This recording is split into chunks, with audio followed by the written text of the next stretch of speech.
ಚೂಡ ಮಾಡೋದೇನು ದೊಡ್ಡ ಅಗಾಧಪ್ಪ, ಯಾರು ಬೇಕಾದವ್ರು ಆರಾಮ್ ಮಾಡ್ಬೋದು ಅಂತ ನೀವು ಅನ್ಕೋತಿರ್ಬೋದು.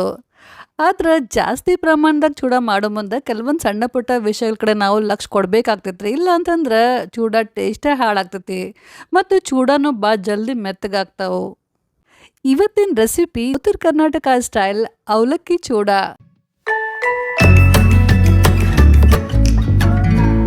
ನಾ ಇಲ್ಲೇ 1 kg ಪೇಪರ್ ಅವಲಕ್ಕಿ ತೊಗೊಂಡಿನ್ರಿ. ಮೊದಲು ಅವಲಕ್ಕಿನ ಚಾನ್ಸ್ಬೇಕು. ಅವಲಕ್ಕಿಯಾಗ ಪುಡಿ ಇರ್ತೈತಲ್ರಿ, ನಾವು ಚಾನ್ಸ್ಲಾರ್ದ ಹಂಗೆ ಚೂಡ ಮಾಡಕ್ಕೆ ಹೋದ್ರೆ ತಳದಾಗ ಚೂಡ ಮಾಡೋ ಮುಂದೆ ತಳದಾಗ ಪುಡಿ ಹೊತ್ತಿತ್ರಿ, ಅವಾಗ ಚೂಡ ಟೇಸ್ಟ್ ಹಾಳಾಗ್ತೈತಿ. ಹಿಂಗೆ ಎಲ್ಲ ಅವಲಕ್ಕಿನ ಚಲೋ ತಂದು ಚಾನಸ್ರಿ. ಆಮೇಲೆ ಒಂದ್ಸಲ ಚೆಕ್ ಮಾಡಿದ್ರಾಗ ಏನ್ರಿ ಕಸ ಕಡ್ಡಿ ಐತನ ಅವಲಕ್ಕಿ ಒಳಗಂತೆ ಒಂದ್ಸಲ ಚೆಕ್ ಮಾಡ್ರಿ. ಅವಲಕ್ಕಿನ ಚಾನ್ಸಿದ್ಮೇಲೆ ನಿಮ್ಮ ಕಡೆ ಏನರ ಬಿಸಿಲು ಇತ್ತಪ್ಪ ಅಂತಂದ್ರೆ ಅವಲಕ್ಕಿನ 1 ತಾಸು ಬಿಸಿಲಾಗ ಒಣಗಿಸ್ರಿ. ಒಂದು ಅರ್ಬಿ ಮೇಲೆ ಹಾಕ್ಬಿಟ್ಟು ಚಲೋ ತಂಗೆ ಒಣಗಿಸ್ಕೊರಿ. ಅಂದ್ರೆ ಅವಾಗ ಅವಲಕ್ಕಿ ಮಸ್ತ್ ಗರಿ ಗರಿ ಆಗ್ತಾವೆ. ಈಗ ನೋಡ್ರಿ ಎಲ್ಲ ಅವಲಕ್ಕಿನ ಚಲೋ ತಂಗೆ ಕ್ಲೀನ್ ಮಾಡಿದೆ, ಎಷ್ಟು ಮಸ್ತ್ ಕ್ಲೀನ್ ಆಗ್ಯಾವ ನೋಡ್ರಿ. ಇದನ್ನು ಸೈಡಿಗೆ ಎತ್ತಿಟ್ಬಿಟ್ಟು ಈಗ ಮುಂದೇನು ಮಾಡಬೇಕಪ್ಪ ಅಂತಂದ್ರೆ ಒಂದು ಸಣ್ಣ ಮಿಕ್ಸಿ ಜಾರ್ ತೊಗೊಂಡದ್ರಾಗ ಒಂದು 1/4 ಕಪ್ಪಷ್ಟು ಸಕ್ಕರೆ ಹಾಕ್ರಿ, ಒಂದು 2 ಟೇಬಲ್ ಸ್ಪೂನಷ್ಟು ಉಪ್ಪು ಹಾಕ್ರಿ. ನಾ ಇಲ್ಲೇ ಪಿಂಕ್ ಸಾಲ್ಟ್ ಯೂಸ್ ಮಾಡಕತ್ತೀನಿ ರೀ, ನೀವು ಬೇಕಂದ್ರೆ ರೆಗ್ಯುಲರ್ ವೈಟ್ ಸಾಲ್ಟನ್ನು ಯೂಸ್ ಮಾಡ್ಬೋದು. ಆಮೇಲೆ 1 ಟೇಬಲ್ ಸ್ಪೂನಷ್ಟು ಬ್ಲ್ಯಾಕ್ ಸಾಲ್ಟ್ ಹಾಕ್ರಿ ಮತ್ತು 1 ಚಿಟಿಕೆಯಷ್ಟು ಸಿಟ್ರಿಕ್ ಆ್ಯಸಿಡ್ ಹಾಕ್ರಿ. ಇದು ನೋಡ್ರಿ ನೋಡಕ್ಕೆ ಹಿಂಗೆ ಇರ್ತೈತಿ, ಸಕ್ಕರೆ ಇರ್ತೈತಲ್ರಿ, ಸಕ್ಕರೆಗತ್ಲೆ ಇರ್ತೈತಿ. ಆದ್ರೆ ಟೇಸ್ಟ್ನಾಗ ಭಾಳ ಅಂದ್ರೆ ಭಾಳ ಹುಳಿ ಇರ್ತೈತಿ ರೀ. ಅಗದಿ ಸ್ವಲ್ಪ ಒಂದು 5-6 ಕಾಳಷ್ಟು ಹಾಕಬೇಕು, ಭಾಳ ಹಾಕಕ್ಕೆ ಹೋಗ್ಬಾರ್ದು. ಜಾಸ್ತಿ ಹಾಕಿದ್ರೆ ಅವಲಕ್ಕಿ ಹುಳಿ ಆಗ್ತೈತಿ ರೀ. ಸಿಟ್ರಿಕ್ ಆ್ಯಸಿಡ್ ಮತ್ತು ಬ್ಲ್ಯಾಕ್ ಸಾಲ್ಟ್ ಬೇಡಪ್ಪ ಅಂತಂದ್ರೆ ಸ್ಕಿಪ್ ಮಾಡ್ಬೋದು. ಬಟ್ ಹಾಕಿದ್ರೆ ಅವಲಕ್ಕಿ ಮಾತ್ರ ಚೂಡ ಮಾತ್ರ ಭಾಳ ಅಂದ್ರೆ ಭಾಳ ಮಸ್ತ್ ಆಗ್ತಾವ್ರಿ. ಒಂದ್ಸಲ ಹಾಕಿ ಟ್ರೈ ಮಾಡಿ ನೋಡ್ರಿ. ಈಗ ಇದನ್ನೆಲ್ಲ ಸ್ವಲ್ಪ ಹೊತ್ತನ ನಾನು ಮಿಕ್ಸಿ ಮಾಡ್ಕೊಂಡು ಬರ್ತೀನಿ ರೀ. ನೋಡ್ರಿ ಹಿಂಗಿದು ಸ್ವಲ್ಪ ತರಿ ಇರಬೇಕು, ಫುಲ್ ನೈಸ್ ಪುಡಿ ಮಾಡಬಾರ್ದು. ಸಿಟ್ರಿಕ್ ಆ್ಯಸಿಡ್ ಮತ್ತು ಬ್ಲ್ಯಾಕ್ ಸಾಲ್ಟ್ ಬೇಡ ಅಂತಂದ್ರೆ ಸ್ಕಿಪ್ ಮಾಡಿ ಬರೀ ಸಕ್ಕರೆ ಮತ್ತು ಉಪ್ಪನ್ನ ನೀವು ಮಿಕ್ಸಿ ಮಾಡ್ಕೊರಿ. ಇದನ್ನ ಒಂದು ಬಟ್ಲಾಕ್ ತೆಗೆದು ಸೈಡಿಗೆ ಎತ್ತಿಡ್ರಿ. ಆಮೇಲೆ ಮಿಕ್ಸಿ ಜಾರ್ ಒಳಗೆ 1 ಕಪ್ಪಷ್ಟು ಹವೀಜ್ ಅಂದ್ರೆ ಧನಿಯಾ, ಒಂದು 1/4 ಕಪ್ಪಷ್ಟು ಜೀರಿಗೆ ಮತ್ತು ಒಂದು ಅರ್ಧ ಟೀ ಸ್ಪೂನಷ್ಟು ಹಿಂಗ್ ಹಾಕ್ರಿ. ಇದನ್ನ ಸ್ವಲ್ಪ ತರಿ ಆಗೋತನ ಪುಡಿ ಮಾಡಬೇಕು, ಭಾಳ ಸಣ್ಣ ಮಾಡಬಾರ್ದು. ನೋಡ್ರಿ ಇಷ್ಟಾದ್ರೆ ಸಾಕು. ಈ ಧನಿಯಾ ಮತ್ತು ಜೀರಿಗೆನ ಹುರಿದಿಲ್ಲ ರೀ, ಹಂಗೆ ಹಸಿದ ಹಾಕಬೇಕು. ಈಗ ಇದನ್ನು ಸೈಡಿಗೆ ಎತ್ತಿಡ್ರಿ. ನೆಕ್ಸ್ಟ್ ನಾ ಇಲ್ಲಿ ಆಗಳಿನ ಅವಲಕ್ಕಿ ಕ್ಲೀನ್ ಮಾಡಿ ಇಟ್ಟಿದ್ನಲ್ರಿ, ಅದ್ರಾಗ ಪುಡಿ ಮಾಡಿ ಸಕ್ಕರೆ ಉಪ್ಪು ಇತ್ತಲ್ಲ ಅದನ್ನು ಹಾಕಾಕತ್ತೀನಿ ರೀ. ಒಂದು 5 ಟೇಬಲ್ ಸ್ಪೂನಷ್ಟು ಹಾಕ್ತೀನಿ ರೀ. ಆಮೇಲೆ ಟೇಸ್ಟ್ ಮಾಡಿ ನೋಡಿ, ಇನ್ನೂ ಸ್ವಲ್ಪ ಏನಾರ ಬೇಕಂದ್ರೆ ಮತ್ತೆ ಹಾಕೋಬೋದು. ಇದನ್ನು ಒಂದ್ಸಲ ಚಲೋ ತಂಗೆ ಮೇಲೆ ಕೆಳಗೆ ಮಿಕ್ಸ್ ಮಾಡಿಬಿಟ್ಟು ಸೈಡಿಗೆ ಎತ್ತಿಡ್ರಿ. ಮುಂದೀಗ ಚೂಡ ಮಾಡೋಕೆ ಗ್ಯಾಸ್ ಮೇಲೆ ಒಂದು ದೊಡ್ಡ ಬುಟ್ಟಿ ಇಟ್ಟಿನಿ ರೀ. ಇದ್ರಾಗ ಒಂದು 2 ಕಪ್ಪಷ್ಟು ಎಣ್ಣೆ ಹಾಕಾಕತ್ತೀನಿ. ಈಗ ಎಣ್ಣೆ ಚಲೋ ತಂಗೆ ಬಿಸಿ ಆಗೈತ್ರಿ. ಇದ್ರಾಗ 1 ಕಪ್ಪಷ್ಟು ಬಾದಾಮ್ ಹಾಕಾಕತ್ತೀನಿ ರೀ. ನೋಡ್ರಿ ಹಿಂಗೆ ಕೆಂಪು ಕಾದ ಕೂಲೆ ಇವನ್ನ ಎಣ್ಣೆಗಿಂದ ಬಸದ್ ತೆಗೆದ್ಬಿಟ್ಟು ಟಿಶ್ಯೂ ಪೇಪರ್ ಮೇಲೆ ಹಾಕಿ ಸೈಡಿಗೆ ಎತ್ತಿಡ್ರಿ. ಆಮೇಲೆ 1 ಕಪ್ಪಷ್ಟು ಗೋಡಂಬಿ ಹಾಕ್ರಿ.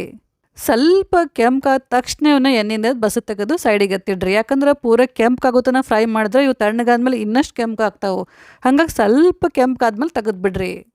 ಆಮೇಲೆ ಒಂದು 2 ಕಪ್ಪಷ್ಟು ಶೇಂಗಾ ಹಾಕಿ ಇದನ್ನು ಮೀಡಿಯಂ ಫ್ಲೇಮ್ನಾಗ ಚಲೋ ತಂಗೆ ಫ್ರೈ ಮಾಡಿರಿ. ನೋಡ್ರಿ ಶೇಂಗಾನ ಹಿಂಗೆ ಚಲೋ ತಂಗೆ ಕೆಂಪಾಗೋತನ ಫ್ರೈ ಮಾಡಿದ್ಮೇಲೆ ಎಣ್ಣೆಗಿಂದ ಬಸದ್ ತೆಗೆದ್ಬಿಟ್ಟು ಗೋಡಂಬಿ ಪ್ಲೇಟ್ನಾಗ ಹಾಕ್ರಿ. ಆಮೇಲೆ 1 ಕಪ್ಪಷ್ಟು ಒಣ ಕೊಬ್ಬರಿ ಹಾಕಕತ್ತೀನಿ ರೀ. ಕೊಬ್ಬರಿ ನೋಡ್ರಿ ಹಿಂಗೆ ತೆಳ್ಳಗೆ ಉದ್ದಕ್ಕೆ ಕಟ್ ಮಾಡಿ ಹಾಕಬೇಕು. ಕೊಬ್ಬರಿ ಅಂತೂ ಭಾಳ ಜಲ್ದಿ ಹೊತ್ತಾವ್ರಿ. ಸಣ್ಣ ಉರಿ ಒಳಗೆ ಇದನ್ನು ಕೈ ಬಿಡಲಾರ್ದ ಫ್ರೈ ಮಾಡಬೇಕು. ನೋಡ್ರಿ ಒಂದು 2 ನಿಮಿಷನಾಗ ಕೆಂಪಾಗೇ ಬಿಡ್ತಾವೆ. ಇದನ್ನು ಎಣ್ಣೆಗಿಂದ ಚಲೋ ತಂಗೆ ಬಸದ್ ತೆಗೆದ್ಬಿಟ್ಟು ಟಿಶ್ಯೂ ಪೇಪರ್ ಮೇಲೆ ಹಾಕಿ ಸೈಡಿಗೆ ಎತ್ತಿಡ್ರಿ. ಈಗ ಚೂಡಕ್ಕೆ ಹಾಕುವಂಥ ಎಲ್ಲ ಸಾಮಗ್ರಿನ ಫ್ರೈ ಮಾಡ್ಕೊಂಡಾರೆ. ನೆಕ್ಸ್ಟ್ ಇದಕ್ಕೆ ಒಗ್ಗರಣೆ ಹಾಕಕತ್ತೀನಿ. ಒಗ್ಗರಣೆ ಸ್ವಲ್ಪ ಕಮ್ಮಿ ಆಗ್ಬೋದಂತ ಅನ್ಸಕತ್ತೈತಿ, ಹಾಗಾಗಿ ಮತ್ತೊಂದು 2 ಟೇಬಲ್ ಸ್ಪೂನಷ್ಟು ಎಣ್ಣೆ ಹಾಕಿದ್ದೆ. ಆಮೇಲೆ 1 ಟೇಬಲ್ ಸ್ಪೂನಷ್ಟು ಸಾಸಿವೆ ಹಾಕಿದ್ದೆ. ಸಾಸಿವೆನ ಹೈ ಫ್ಲೇಮ್ನಾಗ ಚಲೋ ತಿಂಗೆ ಚಟಪಟ ಅನ್ನೋತನ ಬಿಡಬೇಕು, ಇಲ್ಲ ಅಂತಂದ್ರೆ ಚೂಡ ಕಹಿ ಆಗ್ತಾವು. ಆಮೇಲೆ 1 ಟೀ ಸ್ಪೂನಷ್ಟು ಜೀರಿಗೆ ಹಾಕ್ರಿ. ಸಾಸಿವೆ ಜಾಸ್ತಿ ಹಾಕಬೇಕು, ಜೀರಿಗೆ ಸ್ವಲ್ಪ ಕಡಿಮೆ ಇರಬೇಕು. ಯಾಕಂದ್ರೆ ಆಲ್ರೆಡಿ ನಾವು ಜೀರಿಗೆನ ಪುಡಿ ಮಾಡ್ಕೊಂಡಿವಲ್ರಿ, ಹಂಗಾಗಿ ಜಾಸ್ತಿ ಹಾಕೋದೇನು ಬೇಕಾಗಿಲ್ಲ. ಸಾಸಿವೆ ಜೀರಿಗೆ 2 ಚಲೋ ತಂಗೆ ಚಟಪಟ ಅಂದಮೇಲೆ ಒಂದು 2 ಕಪ್ಪಷ್ಟು ಕರಿಬೇವು ಹಾಕಿದ್ದಾರೆ. ಚೂಡಕ್ಕೆ ಕರಿಬೇವು ಮತ್ತು ಶೇಂಗಾ ಎಷ್ಟು ಜಾಸ್ತಿ ಹಾಕ್ತೀವಲ್ರಿ ಚೂಡ ಅಷ್ಟು ರುಚಿ ಆಗ್ತಾವೆ. ಕರಿಬೇವನ್ನ ಕೈ ಬಿಡ್ಲಾರ್ದ ಚಲೋ ತಂಗೆ ಗರಿ ಗರಿ ಆಗೋತನ ಹುರಿಬೇಕು. ಕರಿಬೇವನ್ನ ಚಲೋ ತಂಗೆ ಹುರಿಲಿಲ್ಲ ಅಂತಂದ್ರೆ ಚೂಡ ಭಾಳ ಜಲ್ದಿ ಮೆತ್ತಗಾಗ್ತಾವ್ರಿ. ಆಮೇಲೆ 1 ಕಪ್ಪಷ್ಟು ಪುಟಾಣಿ ಮತ್ತು ಒಂದು 1/4 ಕಪ್ಪಷ್ಟು ಬಿಳಿ ಎಳ್ಳು ಹಾಕಿದ್ದಾರೆ. ಹೈ ಫ್ಲೇಮ್ನಾಗ ಇದನ್ನ ಕೈ ಬಿಡ್ಲಾರ್ದ ಚಲೋತಿಂಗೆ ಚಟಪಟ ಅನ್ನೋ ತನ 1-2 ನಿಮಿಷ ಹುರಿಬೇಕು. ಆಮೇಲೆ 1 ಕಪ್ಪಷ್ಟು ಒಣ ಮೆಣಸಿನ್ಕಾಯಿ ಹಾಕ್ರಿ, ಕೈಲೇ ಸ್ವಲ್ಪ ಮುರಿದು ಹಾಕ್ರಿ. ಇವಂತರೂ ಭಾಳ ಜಲ್ದಿ ಹೊತ್ತಾವ್ರಿ. ಒಂದು 10-15 ಸೆಕೆಂಡ್ ಇವನ್ನ ಫಾಸ್ಟ್ ಫ್ರೈ ಮಾಡಿಬಿಟ್ಟು ಗ್ಯಾಸ್ ಆಫ್ ಮಾಡಿರಿ. ಕೈ ಆಡಿಸ್ಕೊಂತೀರಿ, ಗ್ಯಾಸ್ ಆಫ್ ಮಾಡಿದ್ಮೇಲೂ ಕೈ ಆಡಿಸ್ಕೊಂತೀರಿ. ಎಣ್ಣೆನ ಭಾಳ ಬಿಸಿ ಇರ್ತೈತ್ರಿ. ಈ ಬಿಸಿ ಎಣ್ಣೆಯೊಳಗೆ ನೆಕ್ಸ್ಟ್ ನಾವು ಇದ್ರಾಗ ಒಂದು ಅರ್ಧ ಕಪ್ಪಷ್ಟು ಮೊದಲೇನು ಪುಡಿ ಮಾಡ್ಕೊಂಡಿರ್ತೇವಲ್ಲ ಧನಿಯಾ ಜೀರಿಗೆ, ಅದನ್ನು ಹಾಕಬೇಕು. ಆಮೇಲೆ 1 ಟೀ ಸ್ಪೂನಷ್ಟು ಅರಿಶಿನ ಪುಡಿ, 1 ಟೇಬಲ್ ಸ್ಪೂನಷ್ಟು ಗುಂಟೂರು ಮೆಣಸಿನ್ಕಾಯಿ ಖಾರ ಪುಡಿ, 4 ಟೇಬಲ್ ಸ್ಪೂನಷ್ಟು ಬ್ಯಾಡಗಿ ಮೆಣಸಿನ್ಕಾಯಿ ಖಾರ ಪುಡಿ ಹಾಕಿದ್ದಾರೆ. ಈಗ ಇದನ್ನೆಲ್ಲ ಕೈ ಬಿಡ್ಲಾರ್ದ ಎಣ್ಣೆಗೆ ಸ್ವಲ್ಪ ಹೊತ್ತನ ಚಲೋತಿಂಗೆ ಹುರಿಬೇಕು. ಲಕ್ಷ ಇರಲಿ, ಗ್ಯಾಸ್ ಆಫ್ ಮಾಡಿದ್ಮೇಲೆ ನಾವೆಲ್ಲ ಮಸಾಲೆ ಪುಡಿಗಳನ್ನ ಹಾಕಬೇಕು.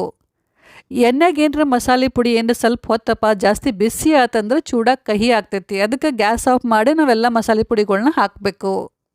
ಬ್ಯಾಡಗಿ ಮೆಣಸಿನ್ಕಾಯಿ ಪುಡಿ ಅಷ್ಟು ಖಾರ ಜಾಸ್ತಿ ಇರಂಗಿಲ್ಲ ರೀ, ಅದ್ರದ್ದು ಹಾಕೋದ್ರಿಂದ ಚೂಡಕ್ಕೆ ಭಾಳ ಚಲೋ ಕಲರ್ ಬರ್ತೈತಿ. ಗುಂಟೂರು ಖಾರ ಪುಡಿ ಹಾಕೋದ್ರಿಂದ ಚೂಡ ರುಚಿನೂ ಆಗ್ತಾವೆ, ಸ್ವಲ್ಪ ಖಾರನೂ ಆಗ್ತಾವೆ. 1 ಖಾರ ಪುಡಿ ಕಲರಿಗೆ ಮತ್ತು ಇನ್ನೊಂದು ರುಚಿಗೆ. ಚಲೋದಂಗೆ ಮಿಕ್ಸ್ ಮಾಡಿದ್ಮೇಲೆ ಈ ಒಗ್ಗರಣೆನ ಒಂದು 5 ನಿಮಿಷ ಬಿಡಬೇಕು. 5 ನಿಮಿಷ ಸ್ವಲ್ಪ ತಣ್ಣಗಾದ್ಮೇಲೆ ಅವಾಗ ಅವಲಕ್ಕಿ ಹಾಕಬೇಕು.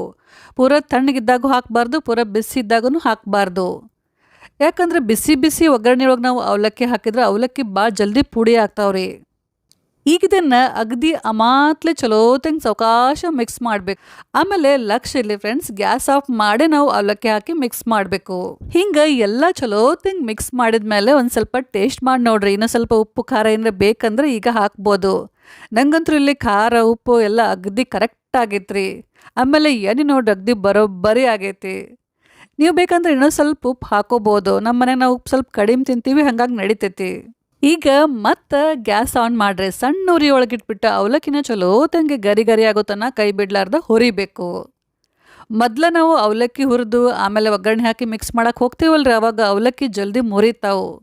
ಹಿಂಗೆ ಮಾಡಿ ನೋಡ್ರಿ, ಒಂದು ಅವಲಕ್ಕಿ ಮುರಿಯೋದಿಲ್ಲ ಮತ್ತು ಭಾಳ ದಿನ ಅವಲಕ್ಕಿ ಹಿಂಗೆ ಗರಿ ಇರ್ತಾವೆ. ಲಕ್ಷ ಇರಲಿ ಫ್ರೆಂಡ್ಸ್, ಸ್ವಲ್ಪ ಇದನ್ನು ಕೈ ಬಿಡಬಾರ್ದು. ಕೈ ಬಿಡಲಾರ್ದು ಹಂಗೆ ತಿರ್ಕೋಂತ ಮಿಕ್ಸ್ ಮಾಡ್ಕೊತಾನೆ ಇರಬೇಕು. ಯಾಕಂದ್ರೆ ಸ್ವಲ್ಪ ಏನಾರ ನಾವು ಕೈ ಬಿಟ್ಟಿವಪ್ಪ ಅಂತಂದ್ರೆ ಅವಲಕ್ಕಿ ತಳ್ದಾಗ ಹೊತ್ತವು, ಅವಾಗ ಚೂಡ ಟೇಸ್ಟ್ ಹಾಳಾಗ್ತೈತಿ.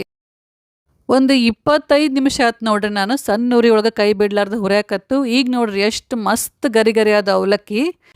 ನೆಕ್ಸ್ಟ್ ಇದ್ರಾಗ ಮೊದಲು ಫ್ರೈ ಮಾಡಿಟ್ಟಿದ್ದ ಶೇಂಗಾ ಮತ್ತು ಡ್ರೈ ಫ್ರೂಟ್ಸ್ ಹಾಕಿ ಸ್ವಲ್ಪ ಹೊತ್ತನ ಚಲೋತಂಗೆ ಮಿಕ್ಸ್ ಮಾಡಬೇಕು.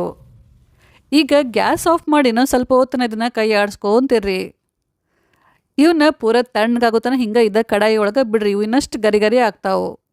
ಈಗ ಚೂಡ ಎಲ್ಲ ಪೂರ ತಣ್ಣಗಾಗ್ಯಾವ್ರಿ. ತೂಕ ಮಾಡಿ ತೋರ್ಸಾಕತ್ತೀನಿ ನೋಡ್ರಿ. 2 kg ಚೂಡ ರೆಡಿ ಆಗ್ಯಾವ್ರಿ. ಹಿಂಗೆ ಇವನ್ನ ಪ್ಲಾಸ್ಟಿಕ್ ಕವರ್ನಾಗ ಇಲ್ಲ ಅಂತಂದ್ರೆ ಒಂದು ಏಟ ಡಬ್ಯಾಗ ಒಂದು 15-20 ದಿನ ಸ್ಟೋರ್ ಮಾಡಿ ಇಟ್ಕೊಂಡು ಸಂಜೆ ಮುಂದೆ ಬಿಸಿ ಕಡಕ್ ಚಾ ಜೋಡಿ ಮಸ್ತ್ ಖಾರ ಚೂಡಾನ ಎಂಜಾಯ್ ಮಾಡ್ರಿ. ಇವತ್ತಿನ ವಿಡಿಯೋ ಚಲೋ ಅನ್ಸಿದ್ರೆ, ಸ್ವಲ್ಪ ಯೂಸ್ಫುಲ್ ಆತಪ್ಪ ಅಂತ ಅನ್ಸಿದ್ರೆ ವಿಡಿಯೋಕ್ಕೊಂದು ಲೈಕ್ ಕೊಡ್ರಿ, ಕಮೆಂಟ್ ಮಾಡ್ರಿ. Thank you.